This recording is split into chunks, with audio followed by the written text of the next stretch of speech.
my sewing room. I think I'll call this show today the Quilting and the Embroidery Show. On part of our show today, we'll have Margaret Taylor as our guest to show you how to put together this wonderful quilt. You know, we've been working on the quilt squares for the whole series, and today Margaret will unravel the secrets of how to put it together. Quilting doesn't have to be just for quilts.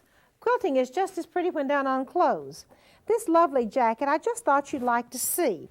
And there is a lovely technique at the top of this jacket which is really pretty easy.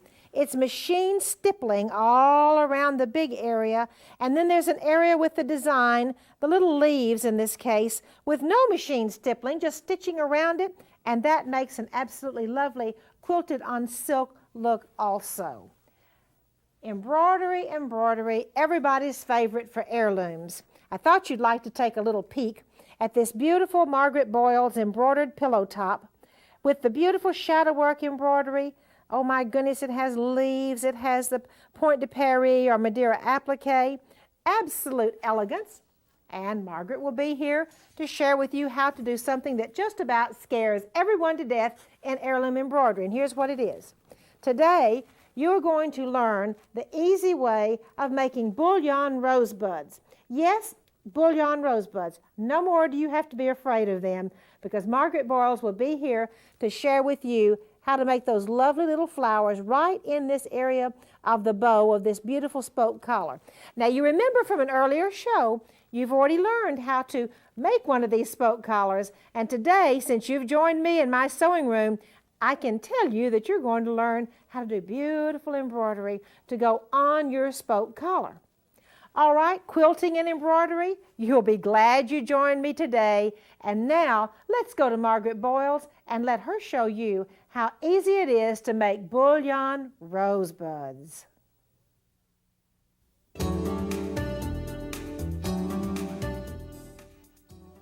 I am so pleased to welcome today my very dear friend Margaret Boyles, who is probably, I consider to be, the #1 authority in embroidery in the United States of America. Margaret, welcome to the show. Well, thank you. I'm happy to be here. Get to do a little bit of embroidery. Oh, absolutely. As you mentioned earlier in the introduction, we're going to do the bullion rose and the little heirloom leaf that I learned from my grandmother, which was shown on the blouse collar. Can we see just this little tiny? Now, mine on the blouse are very small because I worked with a single strand of embroidery floss and a size 10 crewel needle. To demonstrate the stitches today, I'm going to use a strand of floche, which is another cotton embroidery floss, and a size 8 crewel needle, so you can see. I've already worked one little bullion rose with this thread on the fabric here, and I'm going to start out by showing you what I consider one of the prettiest of the heirloom stitches, the bullion stitch, which is really very easy, but it's one of those stitches that suddenly clicks and you suddenly have it once you learn how to do it. Usually I work in a hoop. It does not necessarily have to be in a hoop. It's one of those stitches which you can scrunch up in your bag if you want to, but I work it usually in a hoop. I've brought my needle to the surface and pulled my thread through. I'm going to take a stitch as long as I want my center stitch of the bullion rose to be. Bring the needle up right beside the thread, and I push my needle till the eye is almost through. Then insert my index finger under the needle and wrap the thread around the needle. Now, sometimes you'll see instructions that tell you specifically, wrap it 7 times or 9 times. I learned to wrap it until the wrap was as long as the space, as the length of the stitch. This happens to be 7 times. Now, I've wrapped it and I'm holding the thread taut. Just bring my thumb down on the wraps and hold it tightly. You don't have to move because your index finger is already there. Pull the thread through till you feel the bullion turn and change direction. Then just gently pull on the thread and adjust the stitch with your fingernail, and you've got a little bullion stitch. Now, to finish it, you must go to the wrong side of the fabric. That is a finished stitch. To make that little flower, I started out with the one in the center. Now I'm going to come up right at the very end of that first stitch And because I want this stitch to curve just a little bit, I'm going to wrap the needle 9 times instead of 7. It'll be just a little bit longer than the stitch.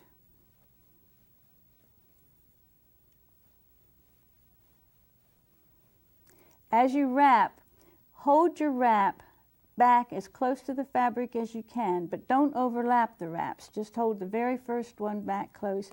Wrap them smoothly. The smoother you wrap them, the prettier your stitch will be. And there comes my next bullion, which I'll adjust so it fits right by the side. And see how it curves just a little bit. Now go down to the back and come up for the next bullion right in the same spot and make this one. Make one more, which will complete my little rose.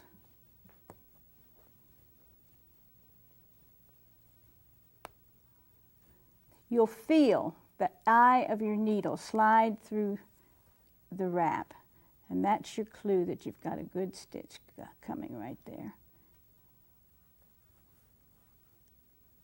And there's the first little bullion flower. Now to make this little leaf, which is a very simple little leaf, I use a lazy daisy stitch with a straight stitch in the middle. It fills it in just a little bit. It's almost like having a satin stitch, but it gives it a very pretty shape. I've just come up at the very end of the bullion, go down to make a straight stitch, come right back up in that same hole. And the lazy daisy is a loop stitch, which is made by laying your thread in a loop, going down in the same hole, bringing the needle to the surface at the end. Don't pull it too tightly now. If you let it have a little bit of slack, you'll have a prettier, little more rounded shape. And I make the stitch that closes the lazy daisy a little bit longer, and it gives it a little prettier point to the leaf. Now to do the full rose, I've already started for you on this one and done 2 lazy daisy stitches, exactly the same length. These I happen to have wrapped 7 times. They lie right beside each other, just like the first 2 that I did on this little one. Then for the next stitch, where I'm starting with the lighter pink petals to the outside, come up about halfway between the ends of the first stitch, and then put your needle back in just around the corner. Come back up over the other side. Bring your needle up, put your index finger in it, and wrap this one 9 times.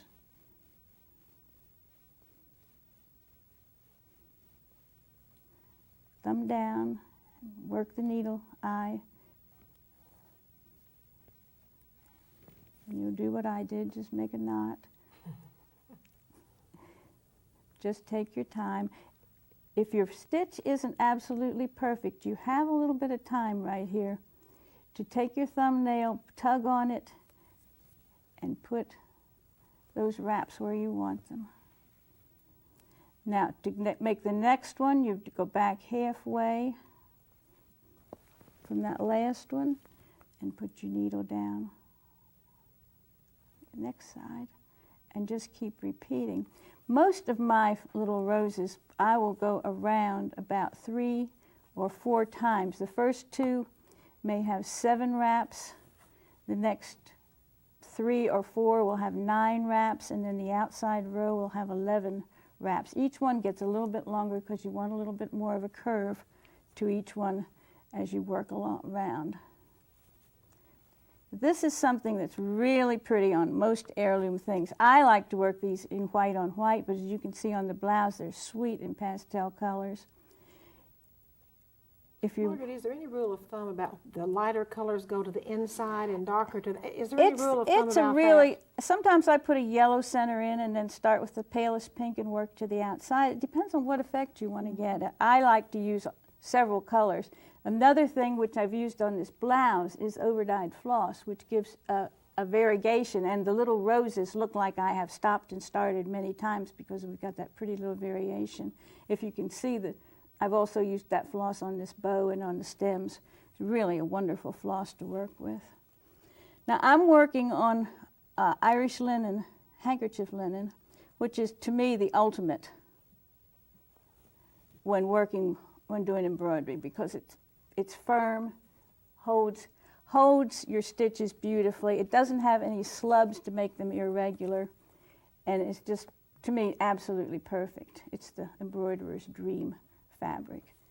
Okay, you can see I've gone almost around that little bud, and it's just simply a process of keep going on. If you don't like your first one, just keep working and experiment till you get where you like it, and eventually you will love your little rosebuds. About how many would you say someone would have to practice with, Margaret, to get a beautiful rosebud? Not many, 2 or 3. Okay. 2 or 3. Gosh, that sounds good. Well, Margaret, I like that news. I think our television audience will like that also. Yes. Thank you so much for being here and showing us this wonderful technique.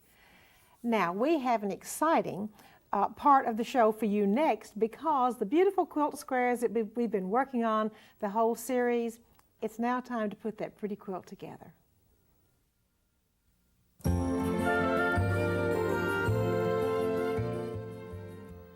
I've really been looking forward to this show so I could show you the whole quilt. You know, each show we've shown you one square and how to do it, but today is the day when you see the whole quilt. The first thing I would like to point out on this quilt is over here on the very edge.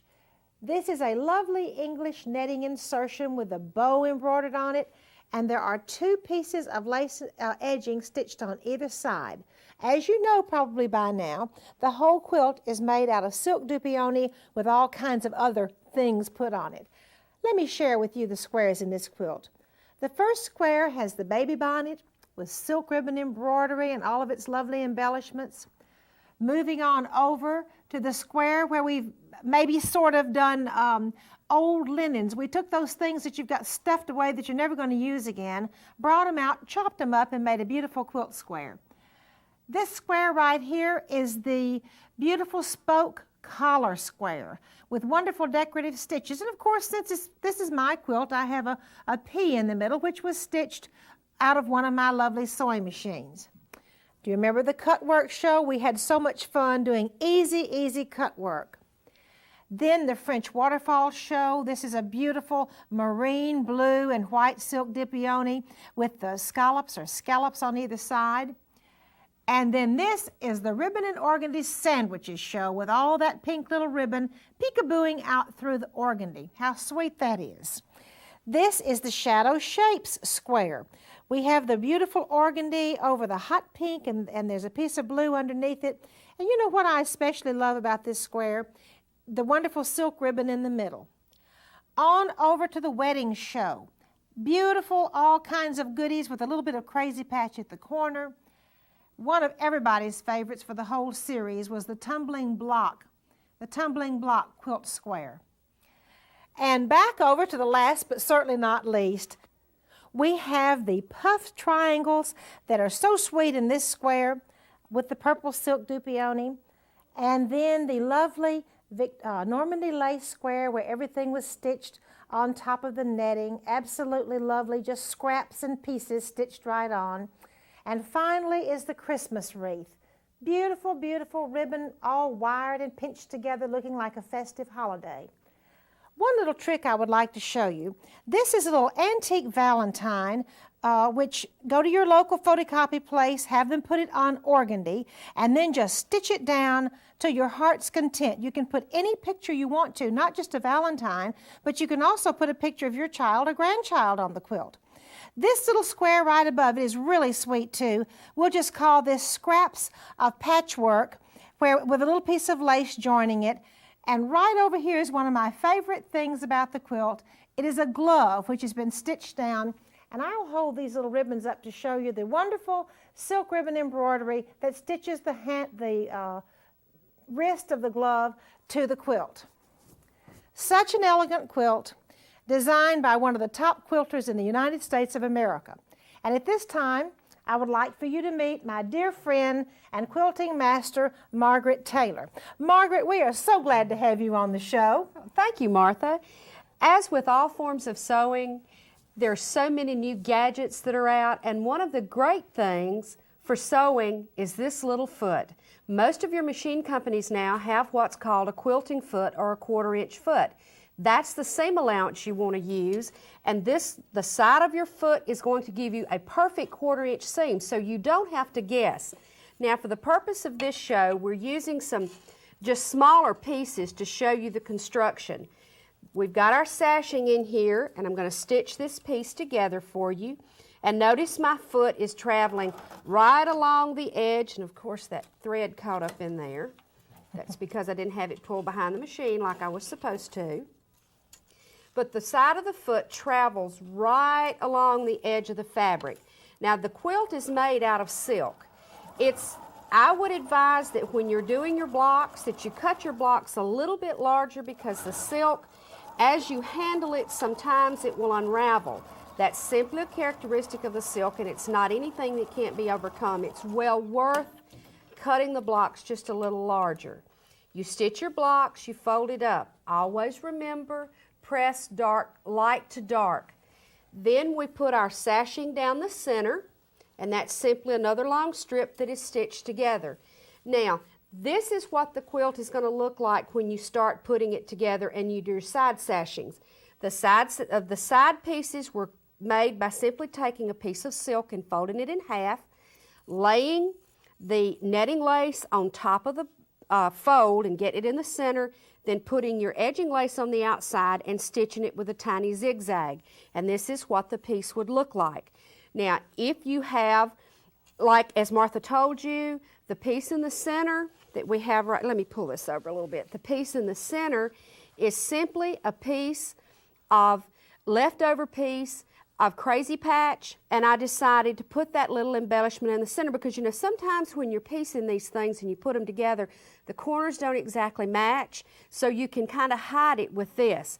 The quilt foot works great to help that. If you don't have crazy patch, put just a piece of linen. This happens to be a piece of a table mat that was cut up.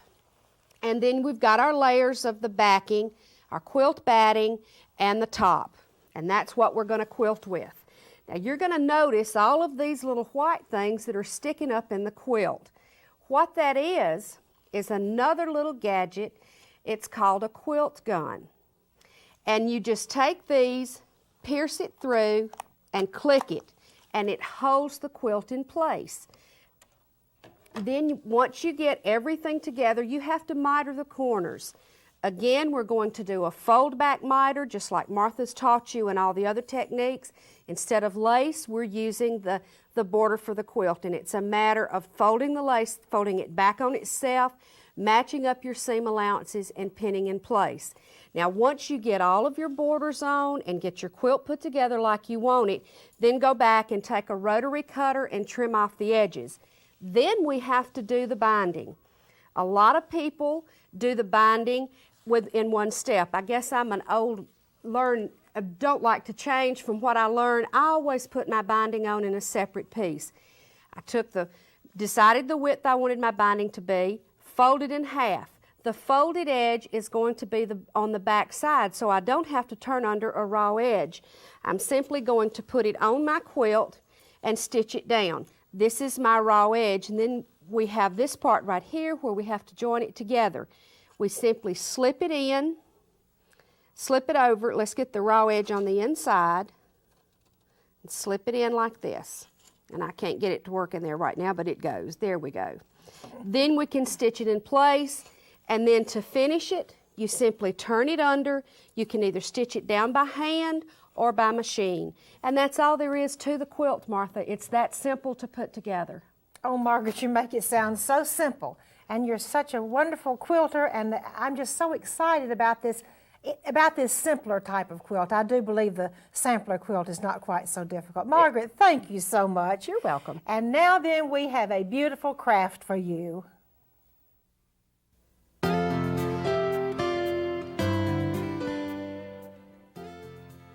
My craft for you today is a precious little sewing angel just to watch over you in your sewing room. Here she is, all decked out in her finery, a little china head purchased at a craft store, and her little quilted dress and her little wings. Very, very, very easy to make. All right, here's her skirt. Sew it in a tube, sew a little lace on, as you can see, then it fits up around her neck. That's pretty simple to make, isn't it? Her little sleeves, which I can kind of pull one out there, I don't have it glued in so I can pull it out and show you, are just a simple little straight piece of fabric, fold it over, make a tube, and fold it into a sleeve and hem it. Her little wings are very easy to make too. This particular quilt batting is the fabric for her wings. Take the little wired ribbon, glue it on all the way around and kind of mash it together in the middle, and then put a few pearls, glue them on the back of her little wings, and then her little craft basket. Let me show you the little basket with the goodies in it. You can go to the craft store and get a few little things like little scissors from the craft store, and you can even make your own tape measure by taking a piece of yellow ribbon. As you can see, this part I have not marked, and this part I did mark and folded up in there. By the way, I completely forgot to show you what is the basis of this little angel. It is a styrofoam cone, and all of this is simply glued together. Well, that's not true because the little lace is stitched on, but this is a very easy project for you to make, or I think it would be a nice gift to give to a sewing friend. Now we have a beautiful pillow for you.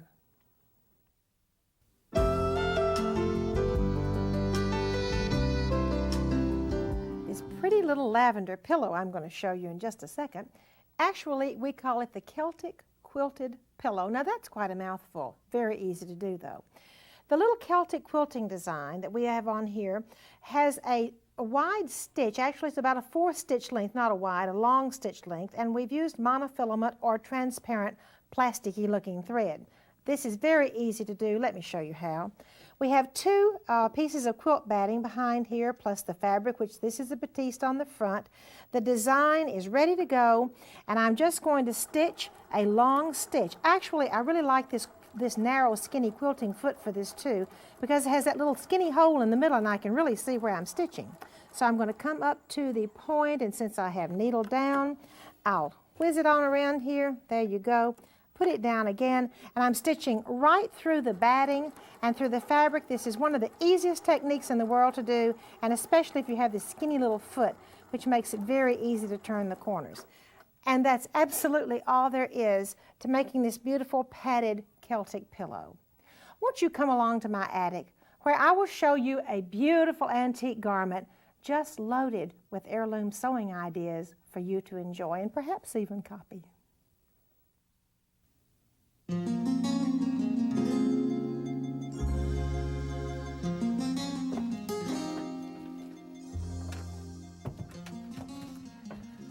I told you I had a very special dress for you today, and I think you'll agree it's most unusual.